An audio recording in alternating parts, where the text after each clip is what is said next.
Lenny for President, Chel for Vice President. Yung tandem, maganda yung combination ng pangalan ninyo. Leche. Nagpapagang mga balita at pagtalakay sa mga isyu ng lipunan. Bulsa, opinyon, banat at paglalantad sa katotohanan. Bulsa, what you see is what you get. You decide. Hello po mga kababayan, welcome dito sa ating programa Bullseye News Unfiltered. What you see is what you get, you decide. Ako pong muli ang inyong kaibigan sa live streaming, si Dante Maravillas, mula rito po sa lungsod ng Legazpi, Province of Albay, Philippines, the land of fear to the world. Kumusta po kayo? So ngayong umaga mga kababayan, pag-usapan natin yung mga kaganapan dito po sa ating bansa at sa buong mundo in relations po sa politika at kung ano-ano pa. Yun. At ngayong umaga, I think filing ng Certificate of Candidacy ni Yorme. Ang daming ang daming mga supporters papunta doon sa COMELEC for the filing of the Certificate of Candidacy. Si Lome,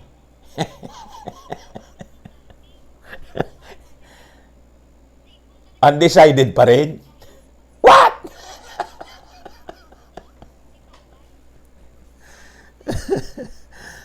Pumail ka na, Lome. Wala man excitement sa basta't fumail ka. Ayaw namin na huwag kang pa-file. File ka. Ay, naku talaga ito si Lumi. Si Kwan daw po, ito yung balita at pinakakaabangan ng marami yung pag-file po ni BBM. Ngayon, kung kailan po may mga filler sa atin na baka ngayon din or within the week. Siyempre, within the week siya. Kasi ano na ngayon? 4 hanggang 8 lang naman. 4, 5, 6, 7, 8. Monday, Tuesday, hanggang Friday, hanggang kuwan na lang pala, Thursday. Siyempre, within the week. Pag hindi na, wala na. So, sino ang possible tandem ni This is the first na marinig ko. Hindi man siguro pero may replacement pa man po, substitution in case magbago ang isip nila.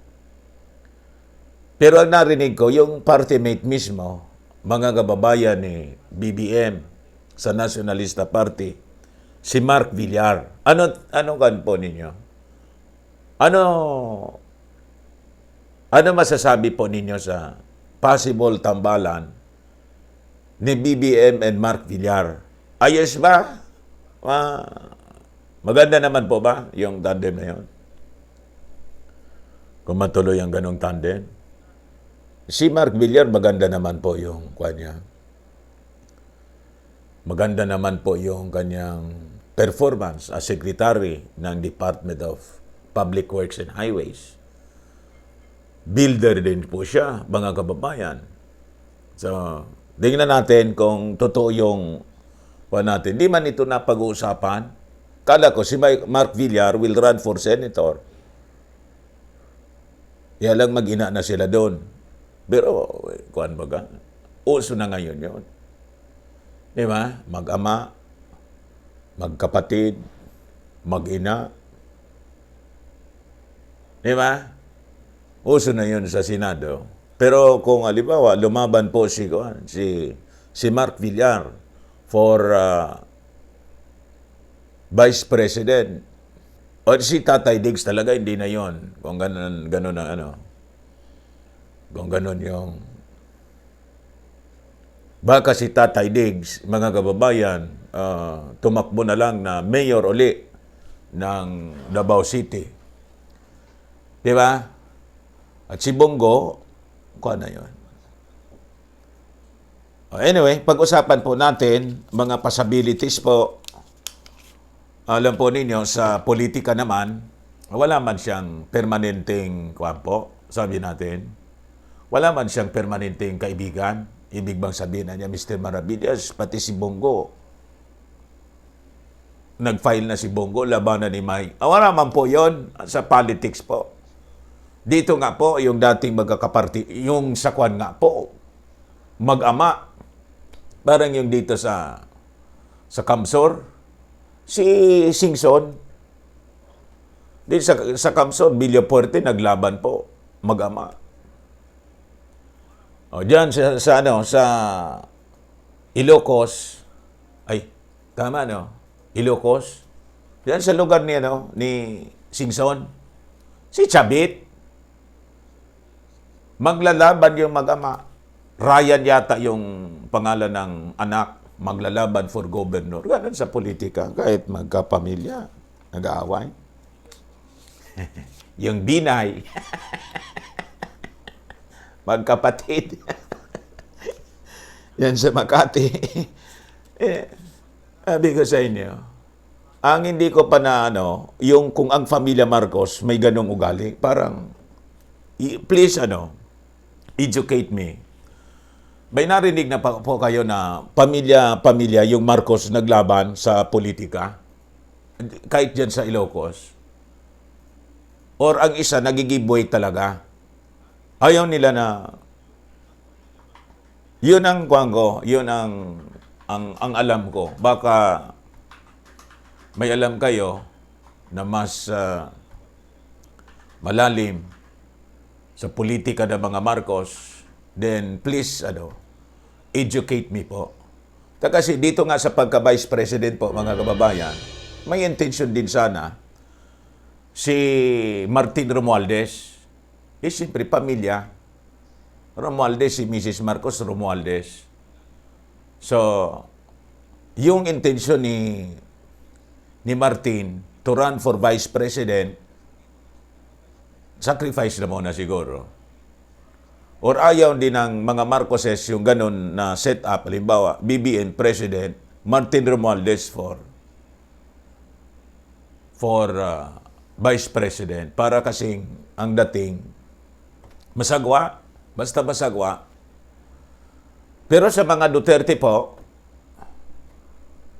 ayos lang yun siguro. Kasi it happened in Davao, mag-ama, ama, anak, anak, ama, papalit-palit. Hindi yung sabay. And pag-usapan din natin, mga kababayan, ang pagtalsik kay PDP, ng PDP. Tinalsik ng tuluyan. Official siguro ito. Tinalsik ng tuluyan. Pero narinig na natin ito last time. PDP laban ko si Wing expels Manny Pacquiao from party. Wala man impikto po yun. Talsikin ini. Epekto kay Manny Pacquiao. How will you affect a person na ang daming kwarta? Kahit independent po, walang partido, Manny can run. He has the billions.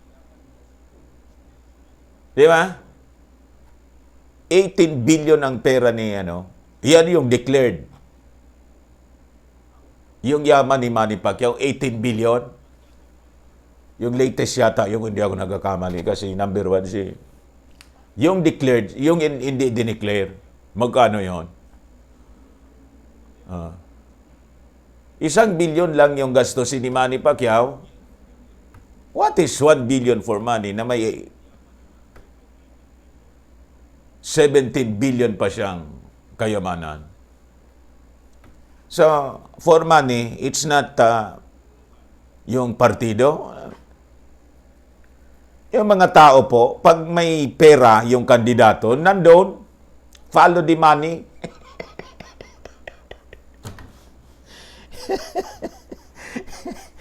Kaya nga po nakita ninyo yung sumalubong kay Manny na mag-file. Manny! Manny! Bigat sa inyo. O ngayon, may dumating ng 60 million worth na talks. Talks lao. I-ready na ninyo yung mga bata, mga anak ninyo. Dumating na po. 60 million worth ng talks para sa mga bata. Ipila na po ninyo para magsimula na rin tayo magbilang. Yeah. Ayaw man ninyo makinig, di magbilang na lang tayo. O ngayon, pag-usapan natin itong sabi ni galit si President Digong doon sa dami yan, pinasubo mo niya yung mga nagamit kayo ng RT tapos false. Tinuro naman niya siya, si Gordon. Si Gordon nga ayaw na magkandidata ni Gordon. Mag-imbestiga na lang ako. Focus na lang ako anya dito sa investigasyon. Kung kakandidato ako, niya mawala ako sa focus. Dito ako sa investigasyon. I-focus ko na. Seryoso, i-career ko na to. O ngayon, sabi rito sa isang balita, yung Farmally scam, mas matindi daw sa scam ni Janet Lim Napoles. Matindi pala. Saka mga DDS, sige pa tayo. Sabi ko sa inyo, o kita ninyo, wala man tayong alam dito, pero nagkautang po ang bawat isa sa atin, 106,000 pesos. So you and me, kahit nasa abroad kayo, may utang po kayo. Ayan o. Each Filipino owes 106,000 due to the 11.6 trillion government debt. Bigla po siyang nadoble. Sana punta itong inutang. Sabi ko sa inyo, ginigisa tayo ng sarili nating mantika. Ito ang tanong ko sa inyo mga kababayan. Ito seryoso ito. Ito yung gusto ninyong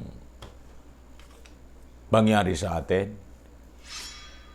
Kung ito yung gusto ninyong mangyari sa atin, na ilubog tayo ng ilubog per script ng mga kabalot, you vote for them. Ha? Ako na mismo yung magtutulak sa inyo. Then, isang araw, you will just, wake up. You become a slave. Ha? Ganun po. That is the real agenda ng mga kabalot. Kaya yung mga bansa, pinapautang nila ng tudo-tudo. Wala silang paki. Anyway, magbabayad din naman yung mga bansa sa kanila pa rin. Ninegosyo po tayo. Ang ninegosyo nila yung buhay mismo natin. And the government allows it. You see? Ngayon, bakit? Ano ba yung intensyon nila? Mamaya, paliwanag ko po sa inyo. Ng detalyado. I-share mo na po ninyo mga kababayan yung ating live stream. 800 na pala. Dito, 132. Share mo na po ninyo. Like and share. Tapos click ninyo yung subscribe kayo po sa ating YouTube channel.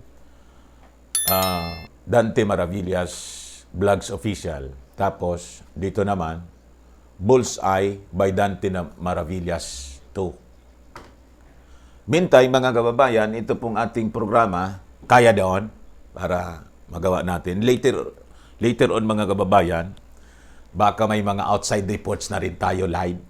Sabi ko sa inyo.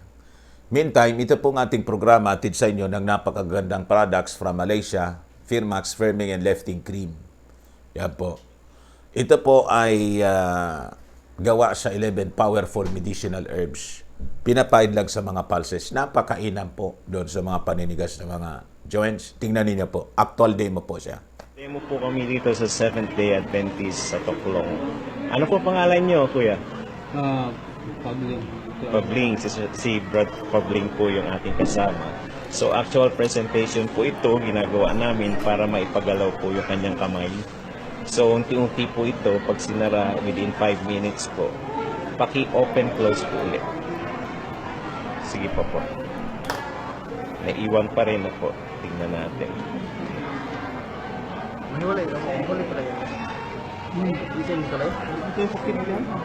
Istorbo nga ang trabaho ko. So, Mga kambuhan na.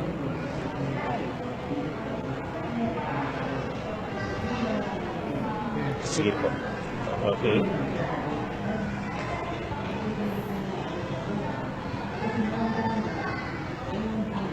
Paki-close open po ulit.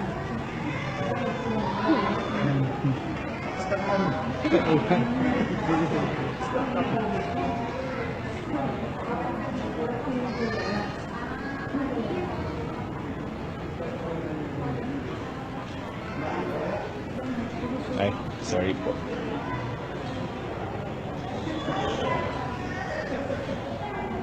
Sige po, pa-close open po. Sige pa po. Sige pa po. Sige pa po. Okay.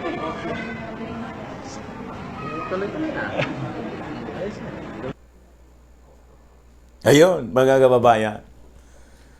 So, ang bilis-bilis lang po ng epekto. Ito naman yung sino nga yun? Si Edwin Miranda ng Quirino Province. Yung mukha niya, tad-tad mga kababayan ng pagibaba mo nga gawin minute na. Tad-tad ng piklat yung kanyang mukha na chicken pox po yung kanyang mukha. After the application, tingnan niya po. Ayan. So, ang kinis-kinis na po. Then next, ito naman po yung pamangkin ni Saki Alimari ng Parma, Italy. Ayan. Magang-maga yung paa. Hindi makatayo. But after the application, tingnan niyo po. Tayong-tayo na siya. Yung mataba, siya po yun. And naka-attend na nga din po ng wedding ceremony. Ayos, mga kababayan. So, ito po kasi hindi man siya gamot, firming and lifting cream, but because of the ingredients gawa sa halamang gamot, 11 powerful medicinal herb. Talagang amazing po yung one. Ginawang cream po siya. Tingnan ninyo. Twice a day, morning, evening, pwede niyong gamitin or as necessary. Kung kailang lagi ninyong gamitin, i-try po ninyo. You will have your own story, mga kababayan. So ito naman, yung Automax po, sa mukha naman siya po pinapahid. Yan. Twice a day, morning and evening. And pabayaan lang po ninyo. Pakailamos ninyo. Kinamagaan, you will be amazed. You look 10 years younger than your age. Ayos, mga kababayan. Tapos, doon mga kababayan, sa mga gusto magpagawa ng bahay, Arxon Design and Build Company. For your consultancy, architectural design, interior design, construction, and renovation, contact niyo po yung aking anak na architect, Riz Maravillas on Facebook. Ayan. Tawag dito. Ang contact number niya po, 0977-098-2884. Yung kanya pong mga designs, makikita ninyo sa page niya mismo. Dumiretso na lang po kayo, mga kababayan, sa kanya. Pati yung mga existing projects. By the way, baka makalimutan ko pa, si Madam Agnes Albiola, sa Amerika siya, Ma'am, happy birthday po sa inyo. Birthday niya ngayon. Maraming salamat po sa inyo sa mga pagpapala at sana patuloy din kayong pagpalain ng ating Panginoon. Siksik, liglig at umaapaw. And maraming salamat sa ating naka-recover na si Madam. Yan. Medyo nagkasakit si Madam. Tapos, yung may mga tawag dito, may mga occasions po, birthday, wedding anniversary, we have our eternal preserve roses. Yan. Eternal preserve roses po. Kung wala kayong okasyon, mga kababayan, pwede ninyo itong gawing lamp. Di ba? Sa bahay po. Gawin ninyong lamp.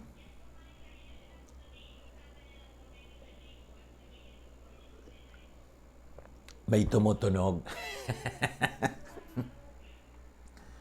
Tapos, asa na yung isa pa rito? Nawala yung Pixie Sense, car diffuser. Anyway, next time na lang siguro. Yan. Ito naman po, mga kababayan, nakita ninyo umusok-usok. Ito po yung tawag dito, desert mist diffuser. Nilalagyan lang ng tubig. Tapos, para relax lagi yung inyong pakiramdam sa bahay. Magiging parang spa yung inyong pong bahay. Kailangan lang patakan po ninyo nitong essential oils. Galing po itong Amerika. Peppermint, citrus fresh, copaiba, lavender, frankincense, panaway, ribbon, lemon. Ayan. May tumawag? I see. May payment kasi. Hindi man 'yon. So, isa o dalawang patak lang po, mga kababayan. Ayos na. Ayan. Ay, bakit wala dito yung yung Goji? Ito.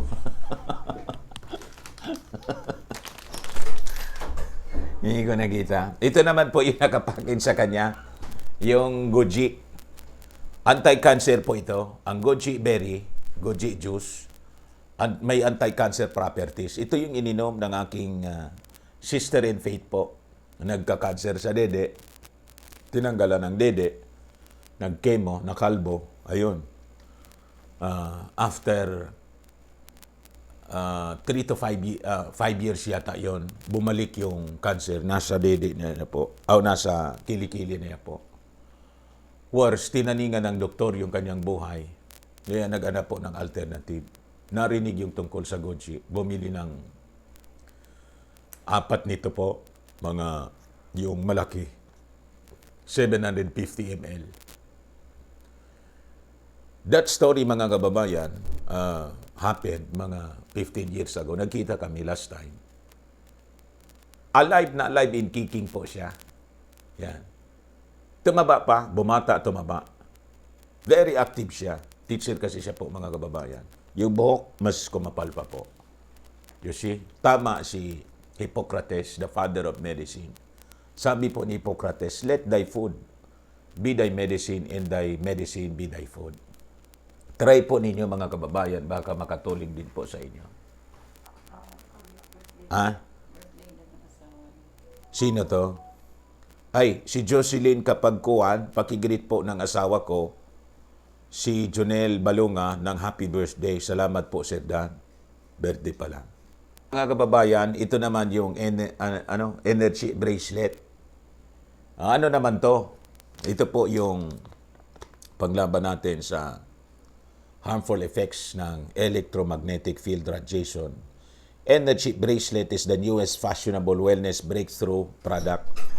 It helps activate and improve one's natural body's frequency in dealing with inevitable stress of the modern life, neutralizing the harmful effects of electromagnetic field radiation from all electronic devices we constantly use. Powered by the state-of-the-art technology, Energy Bracelet is instilled with subtle energy by the pioneer and leader of infusion technology, Vital Force Technology. Energy Bracelet is a trendy and fashionable way of giving your body's performance an extra boost and protecting yourself against the harmful effects of electromagnetic field radiation. Ayos, mga kababayan. Yan. Yung gusto, mag-message na lang po kayo directly. Tapos, ito naman, yung Ultra H2. Ito po, for healthy aging and longevity. Ito, lagyan po lang ng tubig hanggang dito, potable water. Pagkatapos, tawag dito, i-on lang po ninyo. In 5 to 15 minutes, yung tubig po, tinatransform niya into a very healthy drinking water, yung hydrogen water po. Ayos? Yan. Yung mga gusto pala na mag-super chat, pwede ninyong i-click yung dollar sign dyan. May buhay na mano tayo, si Madam Elvira Joquino, 10 Canadian dollars. Pangkapi Sir Dan, God bless. Maraming salamat po, Madam. God bless you more.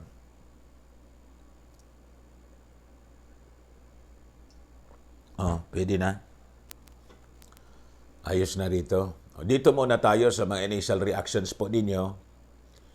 Oy, Daisy Arcilia, blessed morning po, Sir Dan, in Sir Cyril, Sir John, Ma'am Chona in Bari, yung mga moderators natin pala. Pati si Ace, si Will, laging nanonood sa atin. Tapos kanina tumawag si Madam Elizabeth Levy. Ma'am, magandang umaga po sa inyo dyan sa Amerika. Si Sir Barry Oxon, Connection Runner, iniba mo pa ang pangalan mo. Middleman ang ibig sabihin yan. Tess Balborias, isang sagot pa ni Connection Runner, bibigyan ko siya ng jacket, straight nga lang. Bakit iniaway niya siya? Oy, Sir Jim Kauli, yung ating dealer dyan sa Stockton, kumusta po kayo? Nanonood na rin. CIA Files Manoy Dan, sabi ni Robin Losa. Jean Gabindis, magandang umaga. Tess Balborias, isang sagot pa. Ay, nabasa ko na pala to. Si Ma'am Eileen Rosales pala, yung mga mahilig sa mga imported bags and wallets, kay Ma'am Eileen Rosales po kayo. Eileen Closet, pati mga kababayan, pati yung tawag dito,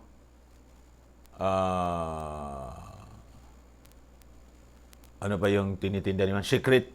Secret of Victoria's Secret dito sa Pinasyon. Yan. Pati mga imported watches, kay Ma'am Eileen Rosales po kayo, Eileen Closet. Pwede na si ate?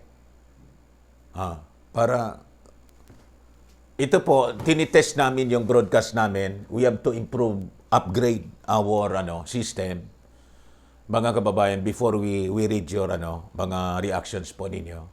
Kasi po, siyempre, in the coming days, panahon ng eleksyon, baka yung mga kandidato, President, Vice President, Senator, pumunta rito. And magkaroon ng pagkakataon po tayo na ma-interview in the field. So we have now a field correspondent na magsushoot po. Tama ba yun? Parang wala na yung term ko sa mainstream media. Tama, mag-shoot ng report, mga kababayan, galing sa labas. And it's nice. This is actually an answered prayer. Tagal ng panahon na pinapanalangin namin ni Miss. Ito yung sinasabi ko sa inyo na biyaya sa amin. Now, she's back, mga kababayan. Yung aming anak na dalaga. Dalagang dalaga, mga kababayan. Makikita ninyo sa sa Coupure. Iba ko naintindihan ni ate yung Coupure. Kuwan yun. Si Miss Queenife Maravillas, mga kababayan, at tanungin ko na lang sa kanya kung anong dapat tawag ko sa kanya. Ate, hindi ko Yes ma-change po, yung hello tawag ko po. sa'yo. Siguro po Kumusta dahil ka? batiin po na yung mga nanonood. Hello po, ako po si Nick. And alam ko po, nakalala niyo po ako as Queenie, pero I prefer po na Nick. And sobrang nagagalak po ako at nakabalik po ako ulit dito sa Bicol. Tama si Daddy kanina, ang tagal. Ang tagal na panahon na gusto nila ako umuwi. Pero this time, ito na yung chance ko na makauwi dito at muli makasama po kayo ng mga viewers, kasama si Daddy at ang buong team po dito po sa ating live. And thank you, Dad. Kasi si Daddy nagsundo sa akin nung nakaraan. Sobrang nakakatawa yung first meeting pero sobrang happy po that I'm back po. Ano ba yung magiging ganap? Ano ba ang magiging ganap in the future as you go back here to be a full-time vlogger and be part of our team dito sa Bullseye News Unfiltered? Ano yung i-expect ng ating mga kababayan? Ayun po. Tulad nga po ng sinabi ni Dad, ako po ay magko-cover po ng mga news. Magko-cover po tayo sa field ng mga reports, especially po sa pagdating na po na eleksyon. Tayo po ay tutulong upang makakala po ng mga bagong impormasyon patungkol sa mga kakandidato, mga bagong liderato at mga bagong tao na nagpapakilala ngayong eleksyon. At syempre makakasama niyo po ako, kasama ang buong team para po dito. And at the same time po, sana suportahan niyo rin po yung aking personal YouTube account po, ang Nick Maravillas. Kung saan po ako po ay mag-upload din ng mga iba't ibang mga videos patungkol po sa aking personal advocacies. Sana po suportahan niyo rin po yung aking personal account. And syempre, hindi po tayo mawala. Abangan niyo po yung mga news coverage and mga news po na gagawin ko po sa mga susunod na araw kasama po ang buong team. Thank you po. Ayun. Ikwento mo muna, ate, kasi matagal kang nawala. Saan ka ba pumunta? Feeling OFW lang, pero sa ano lang ako, sa Metro Manila. So, bali po, nung ako po ay nasa Manila, ako po ay nagtrabaho sa iba't ibang organisasyon. Ito po ay sa isang non-government organization and nagtrabaho din po ako sa government. And iba-iba po talaga yung naging experiences ko doon at talagang sa tingin ko ay mas nahasa yung aking skills. Kasi yun naman talaga yung purpose ng pag-alis ko na sana sa pagbabalik ko sa vlog na ito at sa family na din, syempre mas better version, mas magaling magsalita, mas magaling na ipahayag ang sarili pagdating sa mga usapang politikal, usapang showbiz, entertainment at iba-iba pa. So, naglibot ka pala, no? Nalaman ko, naglibot ka kung saan-saan sa buong Pilipinas and even abroad. Ano yung mga bansa na napuntahan mo as you leave Albay in Legazpi City at travel? So bali po nakapaglibot po ako sa iba't ibang bahagi ng Pilipinas sa mga advocacy po namin patungkol po sa reproductive health, karapatan ng mga kababaihan, gender equality. So naglibot po ako. Una pong pinakamasaya na experience na napuntahan ko ay doon po sa Palawan. Dito din sa Bicol, naglibot ko na rin ito, maging Cebu, Benguet, and Ifugao. So yun yung mga areas na madalas namin napuntahan. Recently, pumunta rin kami sa Zamboanga. And sa ibang bansa naman, nakapunta po ako sa Thailand recently. Sayang nga di natuloy yung isa sa mga international conference sana na napupuntahan namin. Hindi lang sana sa pandemic. Pero naging masaya yung experience kasi mas grabe yung natutunan ko patungkol sa mga kwento ng mga tao, kwento ng tagumpay, kwento ng pagsisikap, kwento ng pagkakaroon ng linaw patungkol sa paano nila makakamit yung kanilang mga karapatan sa level ng political, sa level ng community po. So yun po, sobrang dami kong gusto ay kwento sa inyo, pero siguro yun muna kasi na-experience ko umakyat ng bundok, pumunta sa pinakamalalayong lugar, tumawid ng dagat, mag-aeroplano, parang lahat na po na-experience po talaga nung sa pag-alis. Ayun. I-detalye mo nga yung pinuntahan mo doon sa Zamboanga na sabi mo napakalayo yon at lugar yata ng mga kaya nga kailangan i-secure kayo ng armed forces. Kasama mo doon yung mga sundalo ng ating bansa. Yung iba po, sa first day lang naman po, dahil yung safe naman po yung lugar. Actually, napakaganda ng Zamboanga. First time ko po yun na makapunta sa Mindanao. So sobrang saya po nung experience kasi nakita ko yung dagat, nakita ko yung napakaraming magandang mga lugar doon. And at the same time, nakita ko rin yung kultura nila at kung gaano kabubuti yung mga tao sa Zamboanga. Sabi ko nga kung next time siguro uulitin na bumisita ulit doon, talagang pupuntahan ko ulit talaga yun. Kaya lang sobrang layo talaga first time ko ma-experience na pagbaba ng aeroplano, babiyahe ulit ng mga 3 oras. Nung na-experience ko pala yun sa Palawan dati. Kasi dati nag-aeroplano kami tapos 12 hours na barko. Pero ito kasi land travel naman siya. Sobrang saya na experience kasi, kaya syempre iba kasi talaga yung na-experience namin. No? Kasi first time ko talaga makakita ng mga naka-full gear na mga sundalo. Pero nakakatuwa po. Naging masaya yung experience po sa Zamboanga. Yeah. Ikwento mo nga kasi, di ba, may difficulty tayo because we are now, 18 months na tayo, di ba? Na nasa lockdown yung buong bansa and we have that difficulty sa pag-travel. So, hindi ka ba nahirapan yung pagbabiyahe kung saan-saan? May mga kailangang i-comply na mga requirements before pwede kang pumuntang Palawan o doon sa Zamboanga kung saan-saan pa. Actually po, mahirap na madali. Mahirap kasi ang daming papeles. Madali kung meron kang papeles. So, kaya lang po kasi, ang pinaka siguro, very challenging talaga is yung mag-secure ng mga permits, mag-secure ng mga swab test. Kasi, actually, bago ako umuwi dito, ikatlo ko na yung swab test. Siyempre, thank you kay God kasi lahat naman negative yung results. Pero ang hirap kasi yung experience sa ilong. Kasi pag sinab test ka pala, both nose tapos sa mouth. So medyo yung meron kami tinatawag na crying area. So actually dun sa mga pinagsaswab testan namin, merong area na kung saan pagka parang after mo mag-swab test, dun ka na parang maiiyak ka talaga kasi medyo masakit yung experience niya.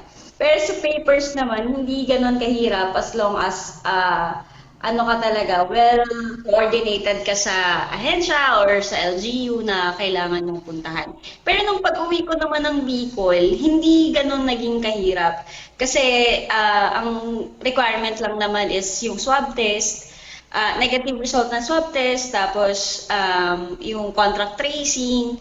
Tapos ang masaya kasi dito sa Bicol is as long as meron kang negative RT-PCR result, hindi ka required na mag-quarantine. So, ganun. Kaya sobrang saya ko na. Kasi iba sa Manila yung experience ko. So, parang dito medyo mas magaan compared sa Manila. Tsaka sa Manila kasi hindi ka talaga makakalabas ng basta-basta. Medyo mahirap dun mag-ikot-ikot. Yun ba yung reason kung bakit biglang bumilog yung ano mo? O kasi doon sa Maynila, hindi ka man pwedeng maglabas ng maglabas because of the restrictions in the lockdown. Kain na ng kain. Tumaba tuloy. Yan ba yung naging reason kung bakit na-shock ako nang dumating ka, bilog na bilog ka na? Napasarap yung kain nung pandemya. Actually kasi, during po nung pandemic, nakakatawa kasi first time ko matuto magluto. Like, in my 5 years stay in Manila, never ako natuto magluto until nag-pandemic. And siguro kaya din talaga, yung pinaka-reason ba't din ako umuwi is because sobrang hirap gumalaw sa Manila. I've been isolated since the pandemic. So, mahirap mag-isa, mahirap magkasakit mag-isa, mahirap lumabas mag-isa, ang hirap alagaan yung sarili mag-isa. Lahat ginagawa mo ng mag-isa. And it was a very difficult experience kasi siguro din, kung hindi pandemic, baka hindi rin ako umuwi. But because it's pandemic and it has been very difficult. Kahit yung paglabas pa lang sa bahay, minsan hindi ka na yan gaganahan kasi mahal din pamasahe, halos mahal lahat. So parang mahirap yung ganong klaseng buhay. So kaya sa akin parang okay, masaya ako na nakauwi talaga ako dito. na may extra fats na dala. Anyway, natutuwa kami. Welcome back, ate. And Thank you siguro, po. finally, please invite again our viewers all throughout the world as we, launch a new segment. Hindi man segment siya. Full video pala siya. Full presentation. Full program pala siya. Yung magiging videos na siguro magiging iba yung content with you as the main tawag doon, main host. Malilimutin na si Daddy. Opo. Sige, please invite our viewers all throughout the world. Yes po, sa lahat po ng nanonood sa vlog na po ito, sana supportahan niyo po lahat ng channel po namin. Lahat po ito ay nakapost sa YouTube account na po ito. At doon po namin ipopost yung mga patungkol po sa news, current events. So kung gusto niyo po makita at may updated, pag-subscribe lang po kayo sa aming channel. And of course, sana huwag niyo rin po sanang kalimutan na mag-subscribe sa aking personal channel, ang Nick Maravillas po. Doon po, marami po tayong ipopost ng mga advocacy videos, travel, and marami pa po. At sana abangan niyo po yan. Konting antay na lang po at makikita-kita na po ulit tayo sa online world. And sana po, again, salamat po pala sa lahat ng nag-welcome, nag-send po ng kanilang mga mensahe patungkol po sa aking pong pagbabalik. Nagpapasalamat po ako sa inyong lahat at sana patuloy niyo po akong suportahan sa mga susunod na araw at patuloy niyo rin po sana kami lahat suportahan. Thank you very much po and magandang umaga po sa inyong lahat. Salamat, ate. Bye-bye for now. Ito po yung platform na ginagamit natin sa YouTube. But the news na mapapanood po ninyo, yung mga makatotohanang balita, yun ang ibibigay po namin sa inyo. And si ate, si Queenie, si Teacher Queenie, siya po yung magiging main host doon. But ito pong ating ginagawa na commentary analysis, itong Bullseye News Unfiltered will continue. That will, just be an added live streaming with a different content.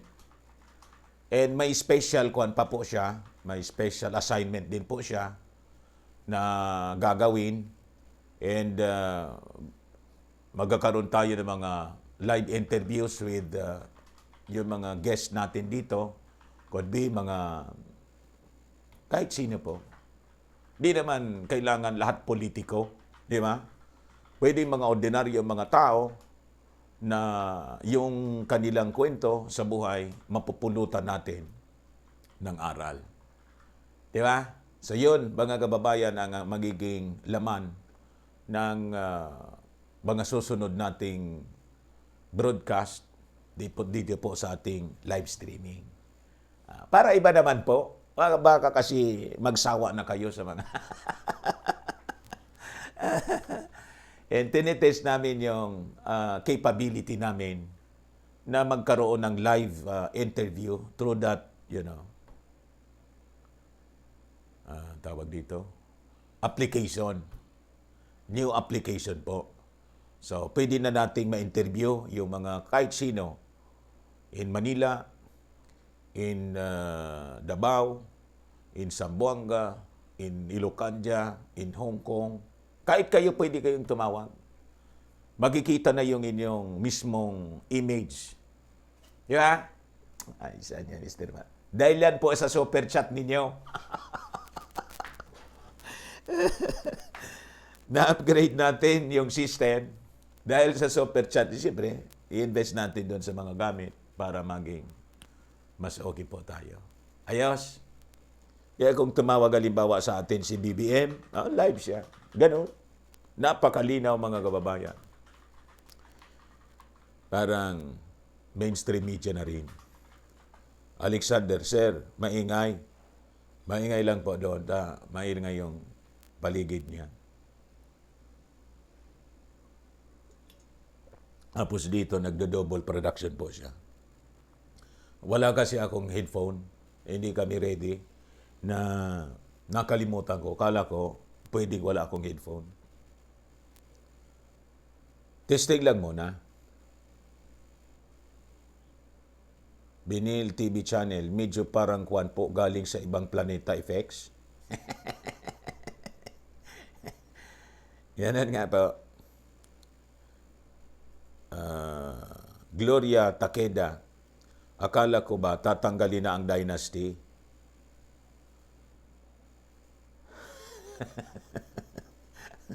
Magusto ba naman yung mga politikong tanggalin yung dynasty?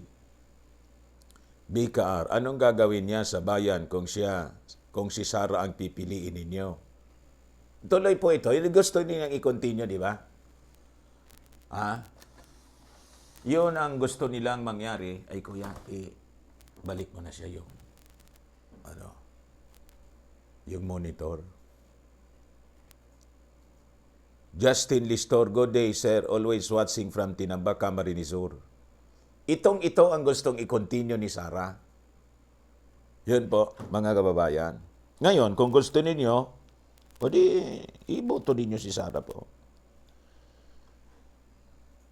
Pero kung halimbawa, gusto naman ninyo ng bagong strategy, bagong approach sa paglaban sa pandemonyum, o di, ibang pangalan po ang isulat po ninyo. Ganun lang. Kung enjoy kayo dito sa nangyayari ngayon, ako, hindi na ako enjoy. Sino mag-enjoy sa ganitong buhay po? Pero kung yan ang gusto ninyo, ibigay ang hilig. Commission runner. Commission. Bayad ho saan? Hindi po ako nagpapabayad. Masugid po akong taga-subaybay ni Sir Dan noon. Na-miss ko lang po talaga ang saya na dulot niya. Kaso, nag-iba ang takbo ng mga banat niya dahil sa pandemic. Naipaliwanag ko na po sa inyo. Ang dahilan po kung bakit ako nag-withdraw ng support sa ating Pangulo, ayaw niyang makinig sa taong bayan. Ayaw niyang makinig doon sa gustong mga tumulong sa kanya na mga experts.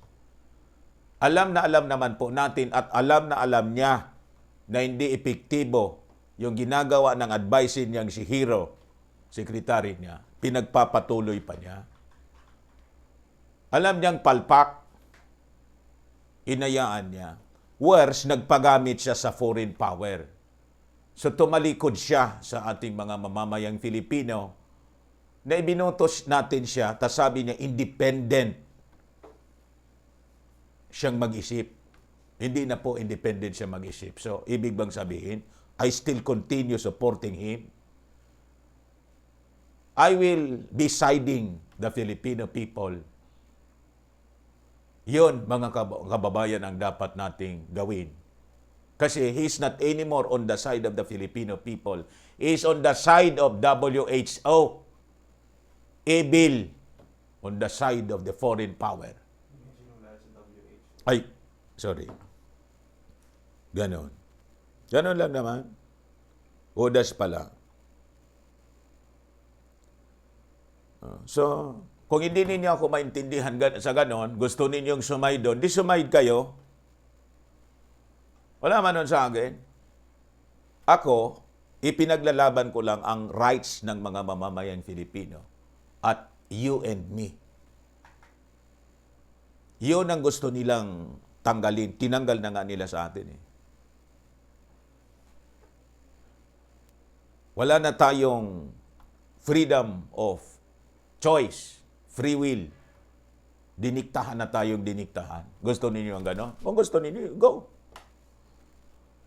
As for me, ayoko na gano'n. Kung enjoy kayo sa gano'n, sige, do it. Tama? Ako kasi po, supporter ako po sa tama. Pag ang isang tao, mali na yung ginagawa, supporter pa ako, anong tawag sa inyo? Gunggong ang tawag sa inyo niyan. Buang, gunggong. Alam mo nang mali. Kahit sa family, pag mali, hindi. Ayoko niyan. Gusto mo yan? O, bahala ka. Nasa tamang edad ka na. Gusto mo? O, sige, do it. Ganon po ako. Bilang magulang, ganon ang prinsipyo ko. Kasi pag nasa tamang edad na yung tao, hindi mo naman madiktan yan. Bahala na din siya sa buhay niya. Pag makinig sa iyo, okay. Kung hindi makinig sa iyo, bahala ka. In like manner, ganon sa government. Pero maninindigan tayo sa tama. Ganon lang po ako. Hindi man po ako tumitingin sa kulay. Kahit dilawan ka kung tama, o di okay, tama.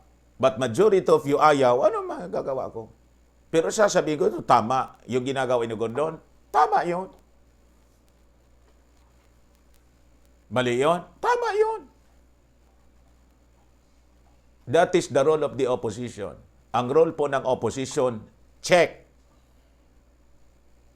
Kasi normal sa tao na mag-abuso, power corrupts in absolute power corrupts absolutely. You should not give absolute power to anyone because we are sinful people. Kaya ilinagay natin yung system. May trabaho ang opposition. Kung ang opposition po makipagsabuatan na sa administrasyon, tudas na po tayo. May papel sa democracy ang opposition po. Ang problema, kung ang opposition po, lahat na lang mali ang nakikita. Dapat ang opposition, objective. Ako po, objective ako. Pag tama ka, di tama ka. Anong problema dyan? May ginawang tama ang Pangulo? Mayroon, marami. Nasira lahat yung ginawa niyang tama. Nasira. Yung pinagmamalaki niyang build. Anong kwenta kang build ninyo? Gumawa ka ng airports, hindi man magamit kasi lockdown. Anong kalukuhan yan? Di ba? Tayo ka ng tinampo, hindi man makapag-travel yung tao. Yung mall, gusto mo, sarado, lagi. So ano yung programa mo sa employment? Sigang sara ng mga negosyo. Ayun ang punto natin. Kung hindi ninyo maintindihan, sorry sa inyo. O di, continue. Sabi ko sa inyo, kaya nga, ako, gusto ko kumandidato lang lahat. Si Lomi kumandidato, si Isko kumandidato, lahat sila kumandidato. Yung Pangulo kumandidato, Vice President, kumandidato ka lang. Si Inday kumandidato sa re-election sa Davao. Inday, kumandidato ka pagkapangulo. O, tingnan na lang natin kung sino yung mananalo. Kung sino yung mananalo, ang objective ko po, ang aking prinsipyo ganito. First, I'll support you. Si Inday, umupo na Pangulo, first year, I'll support you. Tingnan natin kung maganda. Kung maganda di, I'll continue supporting you.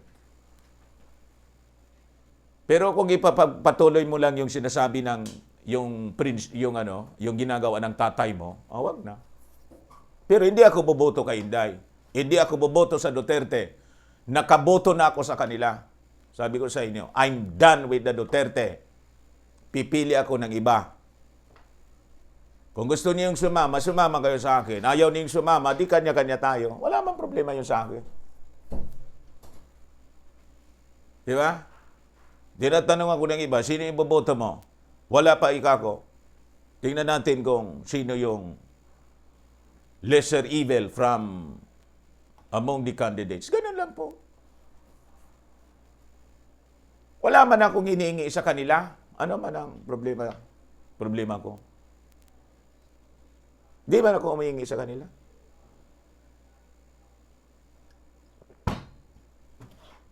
Pa-interview sila sa akin, okay. Ayaw niyong pa-interview, Di ba? Pakiko kung ayaw nila makiusap sa akin.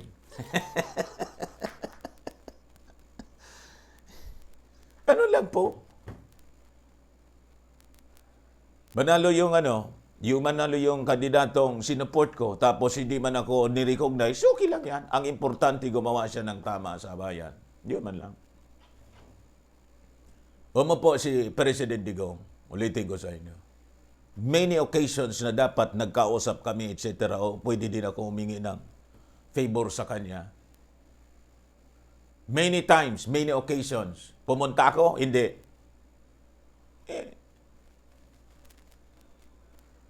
Pero yung mga kasama ko rito, ay, pa-picture-picture. Ano. Lumapit ako doon. Napaka-lapit na lang. Nasa harap ko lang yung Pangulo. Pumunta ako doon, tumabi sa kanya para magyabang. Presidente, ako yung isa sa mga supporters mo dito sa Bicol, Mr. President. Picture. Hindi ko ugali ang ganon. Mag-picture kayo dyan. Sige. Yun ako. Si Ate Gay, pumunta rito, yinakap ako. Nilingkis ako ni Ate Gay. Siyempre, tuwang-tuwa din ako kasi nilingkis ako ng kababayan kong superstar.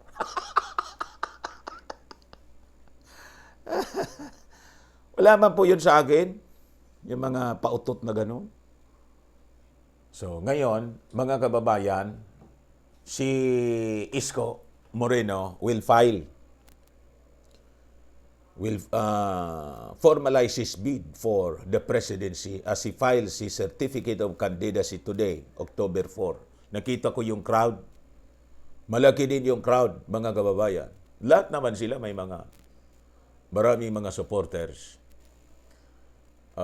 Of course, ang running mate niya, mga kababayan, si Dr. Willie Ong. The advisory released by his campaign team stated that Dumaguso chose October 4, the feast day of Saint Francis Assisi, to file his COC. Dumaguso's late mother, Rosario, named him after the saint whose life centered on serving the poor in oppressed. So, itong si Yorme, mga kababayan, is the second notable presidential bet to file today. So, tingnan na natin kung ano yung magiging statement niya after sa filing. That's usually, mga kababayan, ang ginagawa ng mga kandidato. Parang may podium yata doon. And siyempre, yung mainstream media, yung mga reporters, nandun, inaabangan. Ang purpose nila, siyempre, to inform the Filipino people of the latest events na nangyayari in relation dito po sa presidential, national and local elections. Presidential elections po na mangyayari May 2022. Ngayon, sabi ko sa inyo kanina, may nagpaabot sa atin ng information that BBM, if not today, siyempre, within the week, definitely BBM po will run. Kaya lang, hindi man niya sinasabi kung anong posisyon yung tatakbuhan niya until today. But definitely, BBM is a candidate. For his supporters, mas gusto ng mga Marcos supporters po that BBM would run for president. Ngayon, pagdating naman po kay Lomi, si Lomi hindi pa makapag-decide. Lomi, mauubusan ka na ng oras. Kung ako sa'yo, sumunod ka na kay Yorme. O ngayon, wala ka pang napipili na Vice President. Nagkuha na po baga si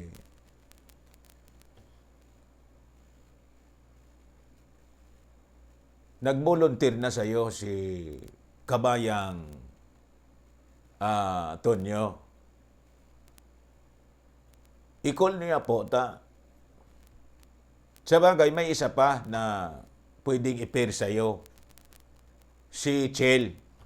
Maganda rin naman. Pag ikaw, Lenny for President, Chel for Vice President, yung tandem, maganda yung combination ng pangalan ninyo. Leche.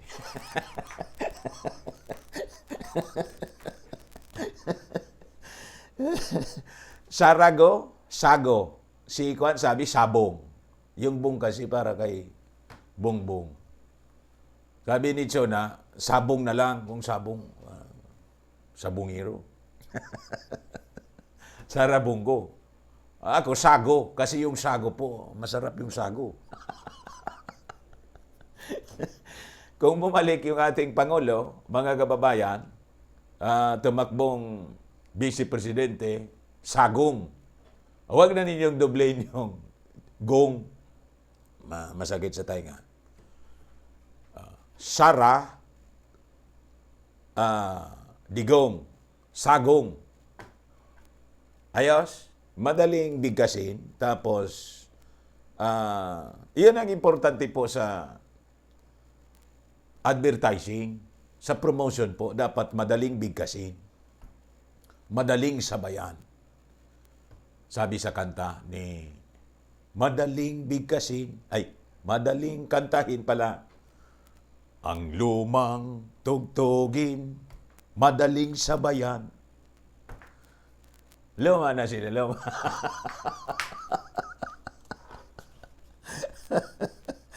Ikaw niya, Mr. Maravillas, kung ano-ano ang ginagawa mong... O, di ba? Maganda yon. Sago. Sara Bongo. Sago. Sara Duterte. Digong. Sagong. Pag medyo, may echo siya, sagong, gong, gong. Di ba? Pag sinisigaw, may echo siya. Kung nasa labas, may bundok. Sumuko na kayo sa...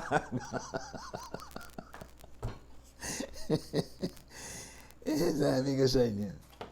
Lahat kayo kumandidato, walang problema yan. Kasi po, sabi ko nga, ang mag-aaproba ng inyong application for job sa Palasyo Malacanang, kami po. Ito din yung pribilehiyo na binibigay sa, ito yung pagkakataon, mga kababayan, na we are all the same. We are equal pala.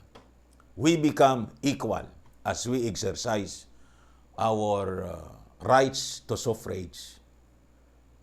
Yung iboboto mo,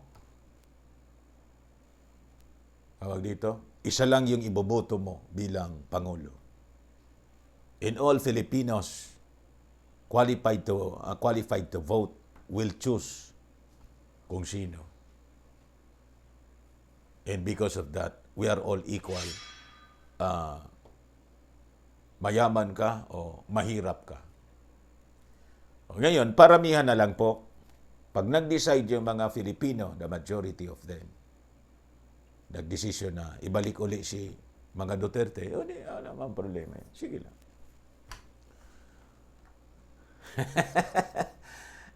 Akala niyo masyado ako seryoso?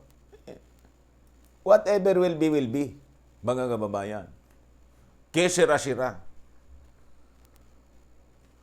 Ganun lang po ako. But of course, we will do our part kung paano ma-educate yung ating mga kababayan. Kung ako tatanungin ninyo, tingnan ninyo yung track records nila. Kung ano yung mga pinagagawa nila as local government official, as mayor, as governor, or kung anong posisyon. Doon ninyo ibase. Kasi hindi man po ito basta-basta. Di ba? Yung posisyon na pagiging Pangulo ng Pilipinas, sinalaula na po ng napakaraming tao yung posisyon ng pagiging presidente because of vested interest ng kung sino-sinong tao, politiko, mga negosyante, yung mga ganid. Pero kung gusto niyo ulitin ng ganon, ano magagawa natin? Di ba? Be patient for Robredo's decision on 2022 election, sabi po spokesman, si Barricos, Vice President Leni Robredo is still finalizing her decision for 2020 elections. The statement came after reports that Robredo accepted opposition coalition Isang Bayan's nomination of her as president. Gutierrez told the public to be patient as Robredo earlier said that she will announce her decision before October 8.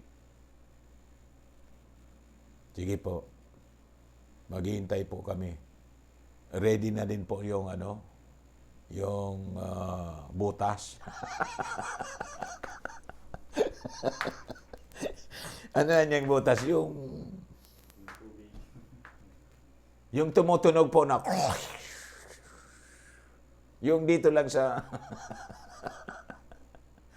dito lang sa likod nitong wall na to. Puisit ka niya. Di ba? Naintindihan naman namin, malinaw naman na madami ng excited. What? Hindi, sorry. Totoo naman. Siyempre, marami din na excited. Kahit ako, excited ako.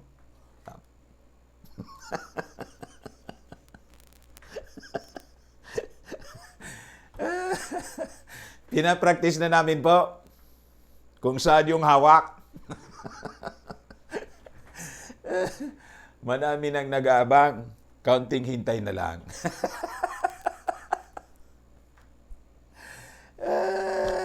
Sabi naman ni BP, October 8 ang uling araw ng filing at bago mag-October 8, ipapaalam niya ang kanyang desisyon. So, hindi na matagal. Opo. Di na kami po matutulog kasi sa sobrang excitement namin po, sigurado magpapangagaw yung mga tao. Yung mga matagal nang naghihintay. What? Yung mga matagal nang nagsusubaybay. Yung mga matagal nang ganadong-ganado.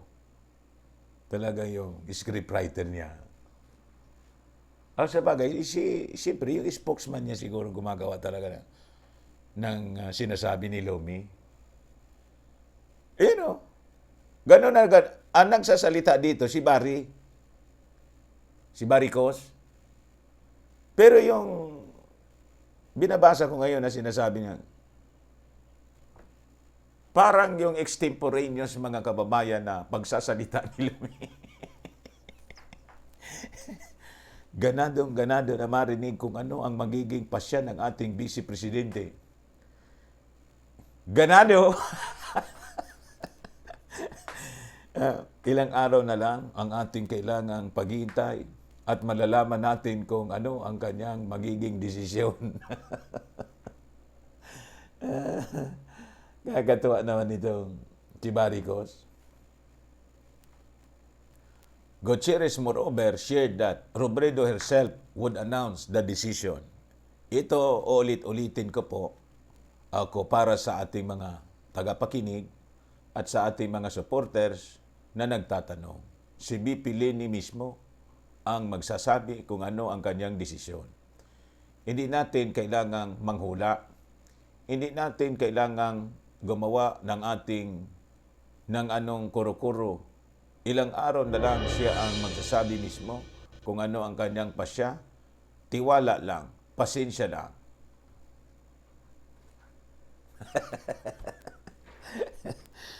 Anyway, yan po mga kababayan ang balita dito ngayon. Tinalsik na si Senator Pacquiao. Bakit paulit-ulit ninyong di ba tinalsik na talaga ninyo ito? Tapos ngayon na naman, tinalsik ninyo. 2 bisis na ninyong tinalsik si Manny. Grabe naman nagalit ninyo kay Manny. Senator Manny Pacquiao has been automatically expelled from Partido Demokratiko Pilipino Lakas ng Bayan. The co-led faction of the ruling party announced on Sunday.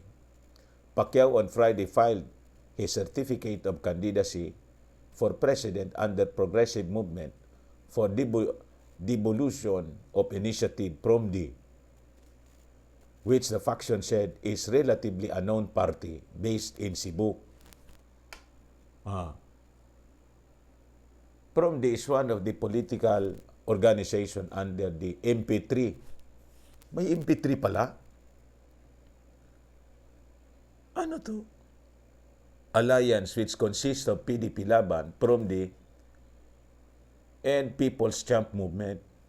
According to PDP Laban Secretary General Melvin Matibag, member filing a COC under another political party is grounds for automatic expulsion under Section 6, Article 7 of the party's constitution. So ano pa problema ninyo? Iniwan na po ni Manny kasi may money siya na malaki. Partido naman ninyo, wala man money. O, di doble na. Dati nang walang money, nawala pa ngayon si Manny na tumakbo bilang vice-presidente in another party. Bilang presidente under the banner of another party. So, ayos na po. This news, mga kababayan, is, has no bearing. Itong statement na to ni Cossy has no bearing to Manny Pacquiao. Sabi ko nga kanina po, any party for that matter, wala man kwartang binibigay. Actually, ang partido na bubuhay, mga kababayan, kung may member na tawag doon, marunong magbigay ng contribution. And most of the time, yung mga politiko po, di man yan nagbibigay. Member na politician, di man nagbibigay na. Ang nagbibigay po, yung mga negosyante, kontraktor, mga mining companies. And these people, most of the time, tinitingnan nila kung sino ba yung malakas. Now, kay Manny ba may tataya ba kay Manny? Pwedeng marami ding tataya kay Manny. Just like in boxing. Ang ibig kong sabihin ng tataya, yung magbibigay ng funding. Pag makita nila sa survey that money is, doing good. But most of the time, mga kababayan, itong mga contributors na to, hindi lang iisa ang kandidato na binibigyan ng support. After the surveys, nakita nila si Bongbong Anya or si Sara ang malakas na kandidato sa pagka-presidente. So itong mga negosyante, contractors, mining companies, kung ano mga negosyo, pati droga siguro yung iba. Tataya yan, 2. Ang iba nga, 3. May negosyante dito sa amin. Alam ko. May negosyante dito sa amin, kontraktor, napakalaking negosyante. Yun ang ginawa niya. Tumaya kay Po, tumaya kay Digong. Tumaya din kay Marojas. Noong 2016, kung magkano yung itinaya, yun ang hindi ko alam. Pero tumaya po. Bakit ko alam? Nasa mainstream ako eh. Kasi yung mga tao niya, pagdating dito ni Marojas, mga kotse niya yung sumalubong.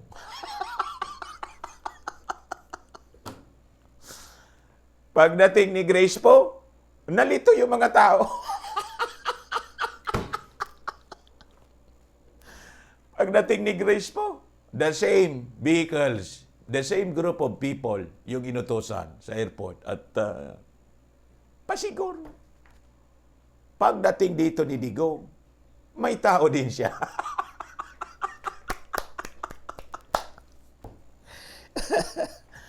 So, siguro, mga kababayan, ang ginawa niya, delikado niya kasi kung hindi natin humingi din ng support ito. Ikaw ang umupuan niya si Grace po, paano? O di may tao din tayo. O si boss nag-support siya. Magkano yun? 50 milyones po. 50 million. O sige.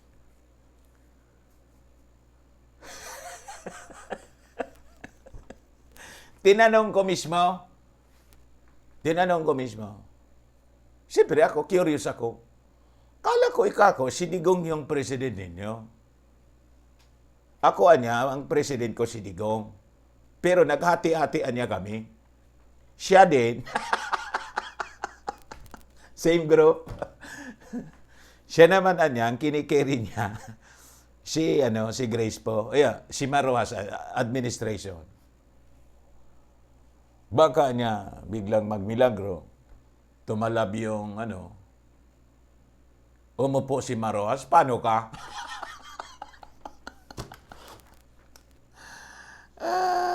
Pero Manny Pacquiao po, si Manny Pacquiao, he can wage a national campaign without soliciting support. Yung gusto siguro, siyempre, may mga barkada din siya. Sige niya, tulungan din kita dito. But in terms of funding, money has all that. And because of that, hindi man niya kailangan itong party-partido. Wala mang kwarta yung party-partido. Most of the time, yung pa ang humihingi. I-carryan niya ka namin itong partido na to, will support you. Pero siyempre, yung mobilization ng tao, walaan niya kaming pondo. We have people but no funding. Gusto mo niya ikaw ang suportahan namin, but you will shell out money. Ayun pa humihingi.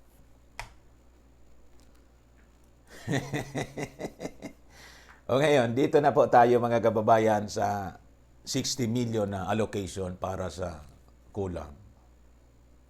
Pediatric, tuklaw. Ito ngayon ang balita. Around 60 million will be allocated by government for the adolescents. Around 20 million adolescents and children in the country, sabi po ni Carlito Galvez. Galvez, also chief implementer, said the allocated doses would cover dalawa din pong talks. However, for pilot implementation on October 15, so malapit na next week na po,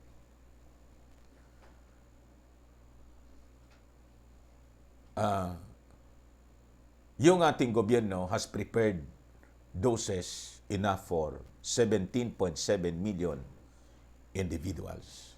So ngayon, mga kababayan, ito, binabalita ko po sa inyo, for you to decide kung ano yung gagawin ninyo. Kasi tatargetin na po nila yung mga bata, yung mga anak natin. Ngayon, kung kumbinsido po kayo, sige na. Kami naman po, we wish you all the, we pray na yung mga anak ninyo would not suffer. Alam na ninyo kung anong ibig natin sabihin. Ngayon, ito yung statement ni Pangulong Digong. Sabi rito, muling binatikos ni President si Senator Richard Gordon dahil sa pagkakaroon ng false plus doon sa RT test na sinagawa sa Philippine National Red Cross or PRC. Yung false plus plus conducted by PRC, I have learned that 187 PSG personnel out of 213 tested plus plus in the PRC Manila laboratory, yet tested negative naman in their confirmatory test. This is unacceptable, Dick. I do not want my PSG to be placed in jeopardy, sabi po ng ating Pangulo. O ngayon, ano yung masasabi natin dito? Ang masasabi natin, mga kababayan, Mr. President, for your information, ito pong inauthorize ninyo as advised by your hero. Matagal na yan na ganyan. Kaya nagkalitsi-litsi yung buhay natin dito sa Pilipinas. Because you rely on the advice of your hero sa kung ano yung gagamitin sa testing ng testing. For your information, I don't know kung bakit sa lawak ng intelligence ko ninyo po,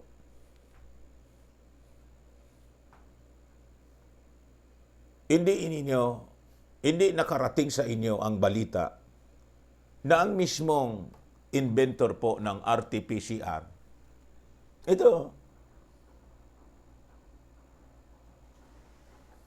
Carrie Mullis, inventor of the RT, nagsabi po, it does not tell you that you are sick. Hindi man dapat niya yung ginagamit.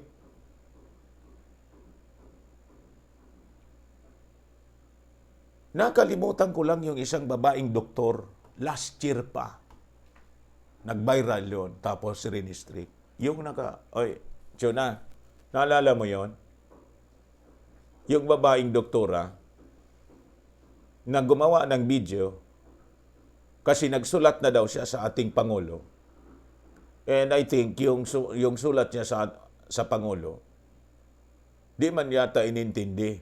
So ang ginawa niya, gumawa na lang siya ng video sa YouTube appealing to the President.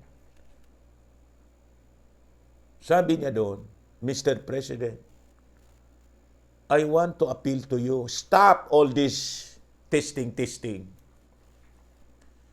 Kasi ang dami na nagpa-plus false. False plus. Ang dami niya.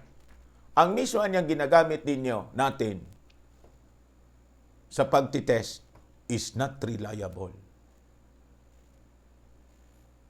Bakit?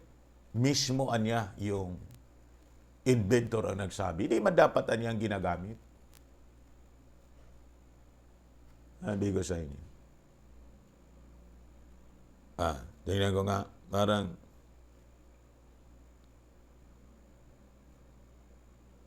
Dr. Bautista yata. Parang hindi man. Hindi si Dr. Octaviano.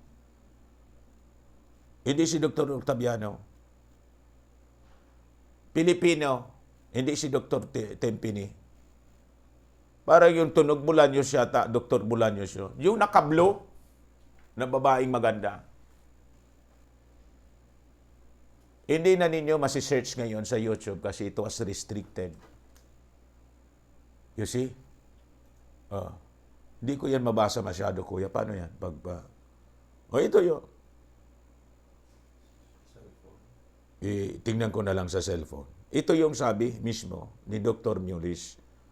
Mga kababayan, basahin ko sa inyo. Sabi ko sa inyo, mga kababayan, ang pinakikinggan kasi, yan ang problema natin. Pinakikinggan lang ni President Digong. Ito na. yung team lang niya, si Hero. Until today. Kaya alam po ninyo, ang solusyon na lang nito, tanggalin natin sila lahat. Yun na lang ang solusyon po. In 2022, hindi ko sinabing kaladkarin na yung ating Pangulo. Hindi, patapusin natin. Kakaladkarin natin sila during the election. Hindi natin sila iboboto. Bakit? Ayun. Ginawang tanga yung mga tao. You see? Tingnan ninyo. PCR is just a process that used to make a whole lot of something out of something. It does not tell you that you are sick. And it does not tell you that the thing you ended up with, referring to itong virus, really was going to hurt you. Sino na nagsabi? Nobel Prize winning chemist Kary Mullis stated that his PCR test was only designed to make copies of a specific DNA sample so that it could be later studied in large enough quantities. It is not designed to detect infection or if a particular is the cause of an infection. Question, bakit ninyo inalaw na gamitin? So this is highly anomalous. Pagkatapos, ituturo ng ating Pangulo si Gordon, yung Red Cross. Parehas po kayo. Yung Red Cross, yun din ang ginagamit. Nagtaka ka pa, mahal na Pangulo, kung bakit nag-plus-plus, false plus-plus, yung mga PSG ninyo. Nag-plus-plus kasi hindi ninyo alam ang totoo about itong test ninyo.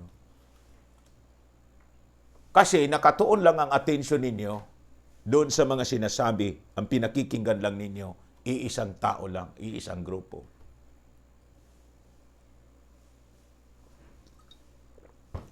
And so, you are so deceived. Kaya kung magagalit po kayo kay Gordon, magalit kayo mismo muna sa sarili ninyo. Why? Pari-parehas ang ginagawa ninyo eh. Ang test na ginagamit ninyo, pari-parehas.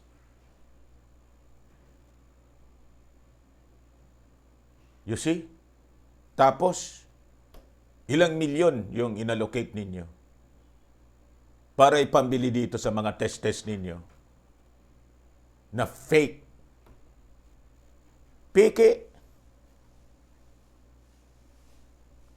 Bakit ayaw ninyong pakinggan ang sinasabi ng mismong mga doktor na nakakaalam, lalo pa yung mismong may gawa, the inventor of it, telling you, do not use it. It is not to be used in testing ninyo. Sabi ko sa inyo, ganun katindi, mga kababayan, and with all your intelligence fund na ginagamit ninyo sa wala man lang within your wala man lang nakaalam, wala man lang nag-tip sa inyo. And this pandemonium is like, hindi nga is like, doon kay Dr. Silingco, ang sabi niya, this is, World War III, fought not by conventional arms, but by bioarmas. So kung nasa gira po tayo ngayon, na hindi baril at tangke, helicopter yung ginagamit, kundi talks, then the intelligence fund of the president and the intelligence agency dapat sana mga kababayan nakapag-tip man lang. Kaya lang ano nangyari ngayon? Naunahan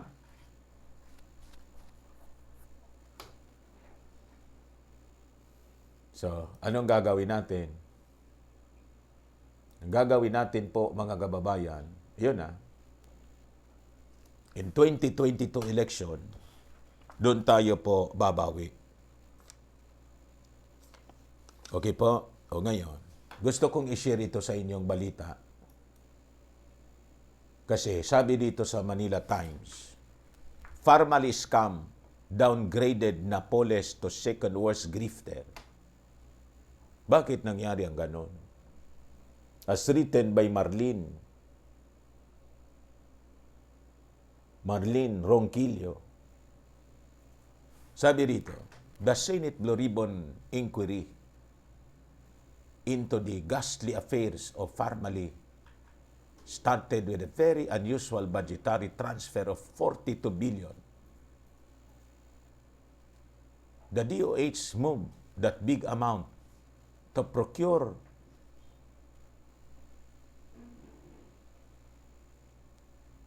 security service of the DBM in 2020, even with the awareness that such jumbo transfer would always invite scrutiny.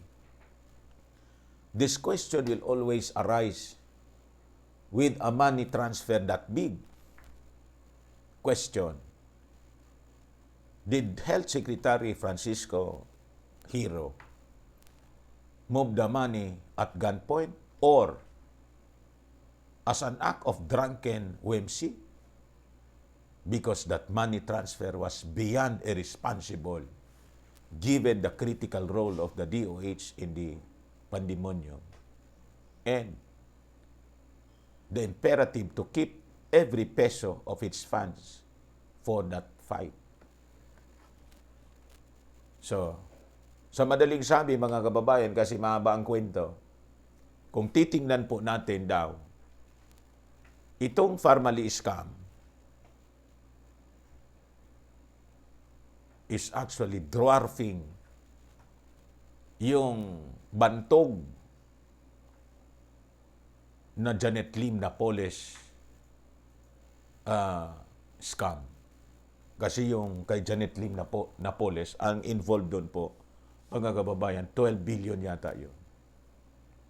And this time, ang subject ng scrutiny, 42 billion.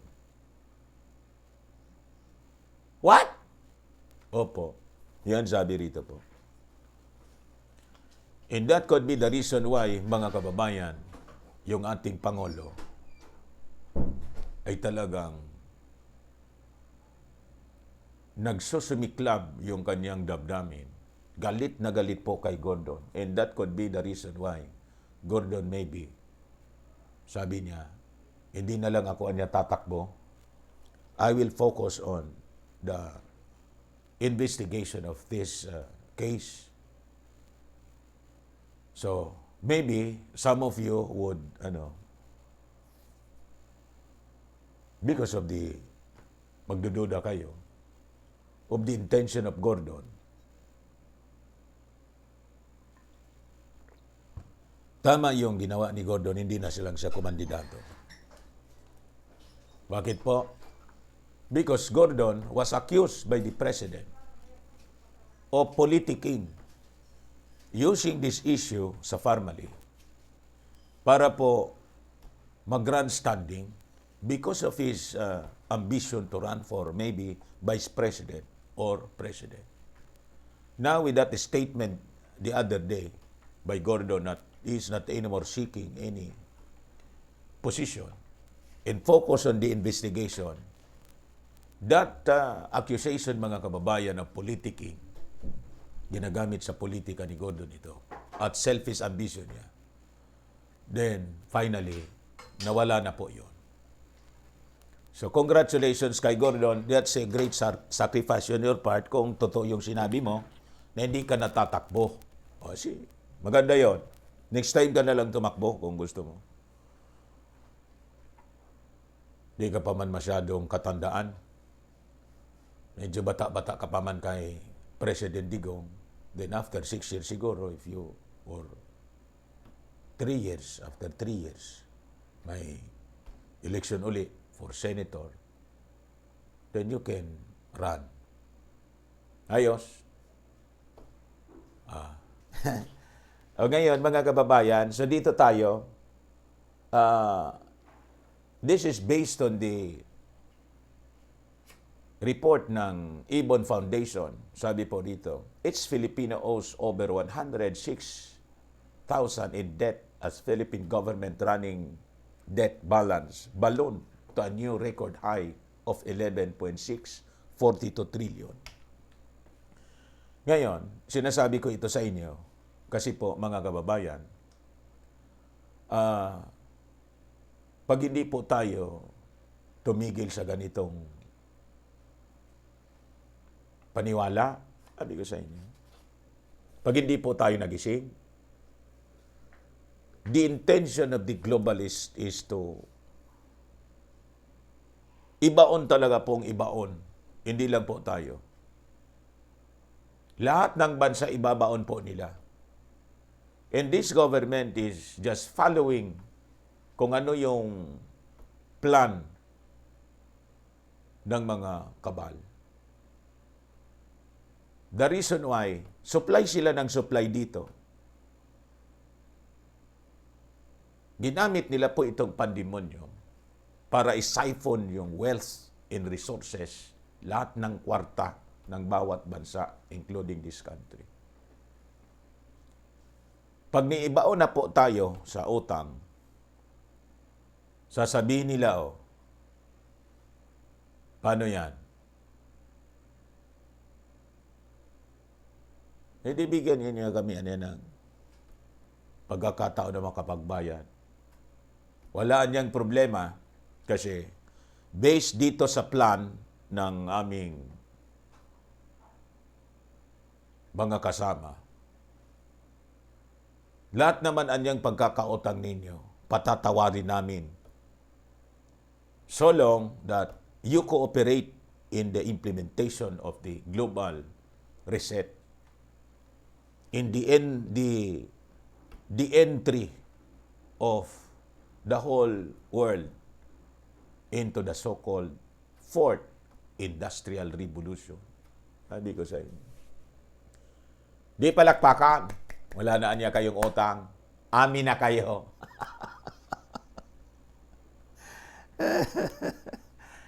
Sabi ko sa inyo. Ganun po ang grand agenda po nila.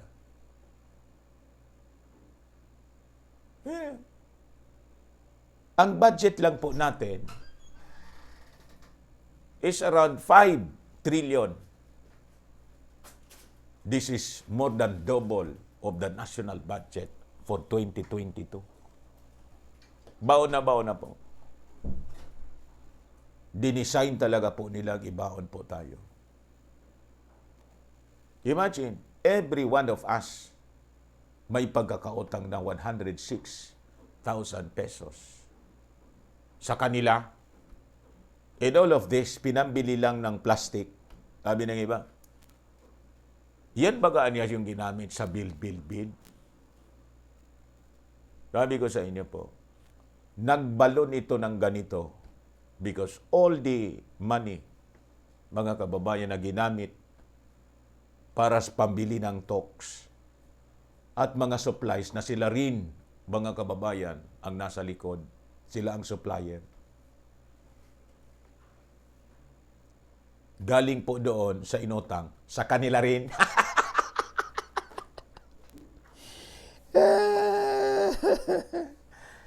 Ito yung sinasabi natin, ginisa tayo sa sariling mantika. Sila yung nagpautang. na ipambibili natin yung inutang sa kanila. Sa kanila rin. Tumubo na sila, mga kababayan, doon sa utang mismong kwarta. Tumubo pa sila sa supply kasi sila din na nag-supply ng bibili natin. Sige niya, bili lang niya kayo. Wala niya, ubos na yung kwarta ninyo. Walang problema, you just follow the requirements. Kailangan ng anya ninyo, kandado, i-achieve ninyo yung target ninyo na dati 70%, lahatin na ninyo. Sana niya naman kami kukuha ng pera na pambili ng talks sa amin.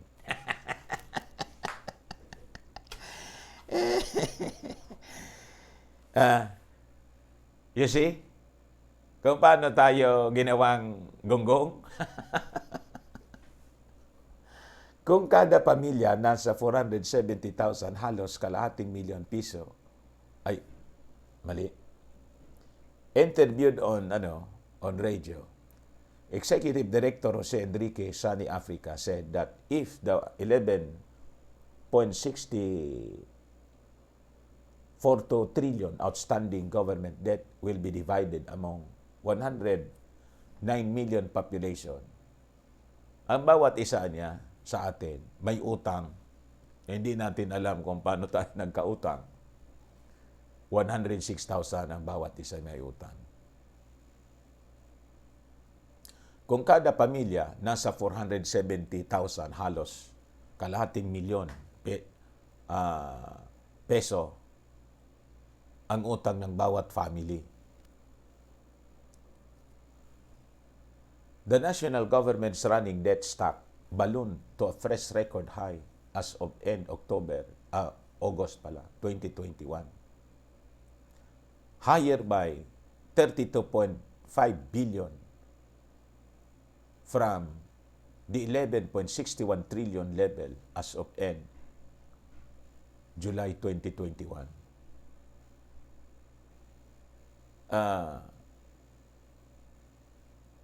Amid the increased fundraising efforts to boost state coffers to address the lingering public health and economic threat of the pandemonyo. So lahat ng ito, nagbalon, tumaas ng tumaas kasi kailangan natin ng kwarta para ipambili, mga kababayan, ng supply. Kita ninyo? Sabi ko sa inyo, ginawa nila itong pandemonyo, kaya ang tawag ko pandemonyo, para demonyohin talaga po tayo. And the pandemonium will not end very, very soon. Hindi man nila ito tatapusin, it will continue hanggat sa mag-rock bottom po tayo, because that is the very objective noon. Sabi nga po sa Bible, hindi nagkamali ang Bible po. Kaya ako kontra sa utang ng utang, kahit sa family. Kaya kami po, ang una naming inayos agad kasi very problematic talaga pag may utang ka po. Yung pagbayad sa utang. For long years kami po nabaon. Then, nung medyo magaan-gaan na po yung finances namin, yung mga gastosan namin na ayos na, we see to it na zero debt po kami. Kasi, tama po ang Bible. Sabi po sa Bible, the borrower, the rich rules over the poor. Kaya pag utang ka, saan ka umutang? Sa mayayaman na bansa. Utang ka sa World Bank, utang ka sa IMF. Ito sanang World Bank, IMF, noong panahon niya. No? yung gold reserve dyan, galing sa atin, sabi ni Karen Hodes, Attorney Karen Hodes, kinontrol ng mga kabalot. You see? So tayo sana ang nagro-roll over them. Kaya grabe yung interest nila sa atin. Ayaw nilang bumangon po tayo para wala tayong capability to, rule over them. Because in the Word of God, the rich rules over. That's Proverb, 6:3 yata yun. Rules over the poor. And the borrower is a slave to the lender. You see? So ginawa nila itong instrumento, mga kababayan, para ibaon tayo sa utang at alipinin po ang mamamayang Filipino. Ang tanong ko po sa iyo, payag kayo sa ganong sistema? At ang nakakalungkot, the government allows it. At ang dobling nakakalungkot, mga kababayan, pinagpistahan pa yung utang na nga, iniskam pa.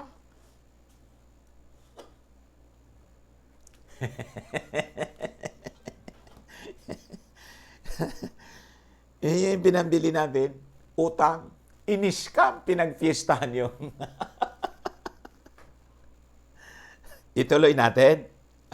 Wala kayo po kung ipagpatuloy natin ang ganong sistema.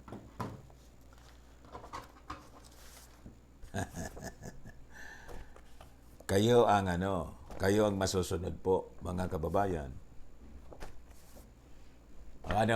Nagdawang isip na po kayo para niyang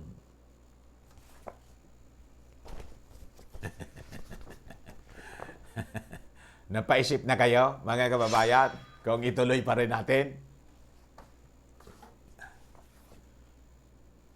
Mag-isip-isip po tayo.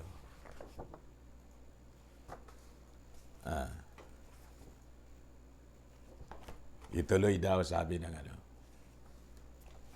ng mga Dracula diehard supporters. Sige.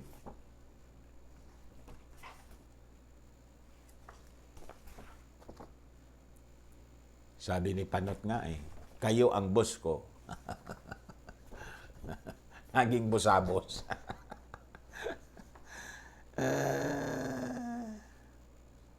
Kayo ang boss, ginawang busabos. Ace, ang propesya ng salita ng Diyos ay matutupad na talaga. Lapit na tayong kukunin papuntang third heaven. Bongbong, amoy palasyo na. Ayas? Sabi ni Nick Boromir, continuity daw, sabi ng DDS. Ay, pala kayo. Roland Salvador, wala na talagang titinong gobyerno pagdating ng pera, kawawa taong bayan. Yun ang nakakalungkot po. Kung hindi sana medyo magaan-gaan sa pakiramdam natin. Kung hindi pandemonyo. Double whammy po. Double whammy. And you cannot imagine people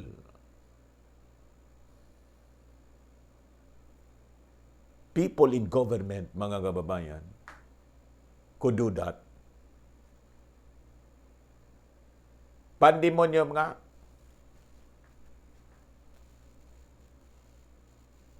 Ba't ka magsasamantala sa panahon ng pandemonyo?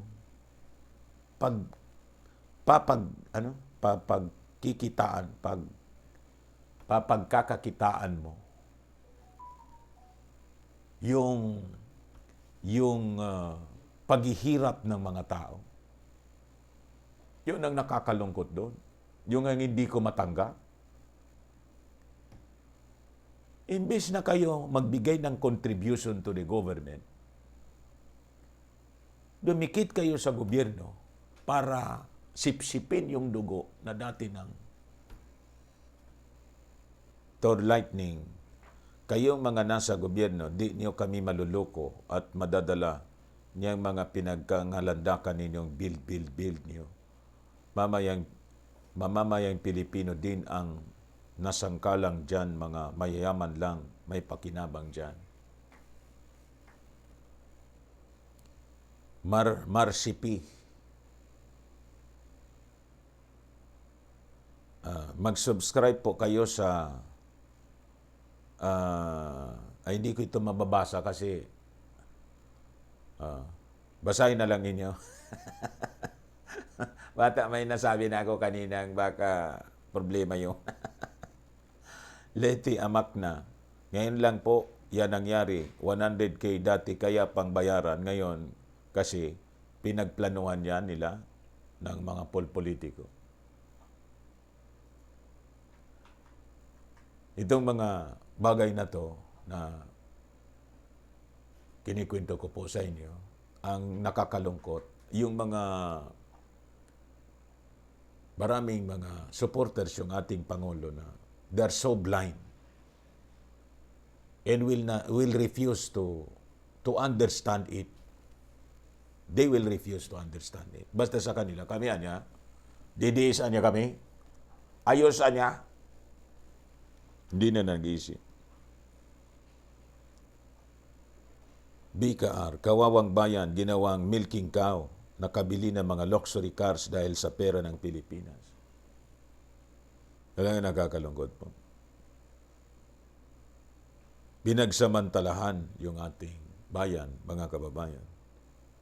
Melchor Herminio, kaya nga, scamdemic ang bid ko, trillion ang utang ng Pilipinas. 11 trillion ang utang ng Pilipinas dahil kaya na. Lumobo ng lumobo. Hindi naman ito lahat, no? In fairness, para baka kung isipin ng iba, misinformation tayo. Lumobo ng lumobo because of this pandemonyo. Pero, hindi naman yung buong 11 trillion po because of the dati nang may utang. Yung previous administration may dumoble po.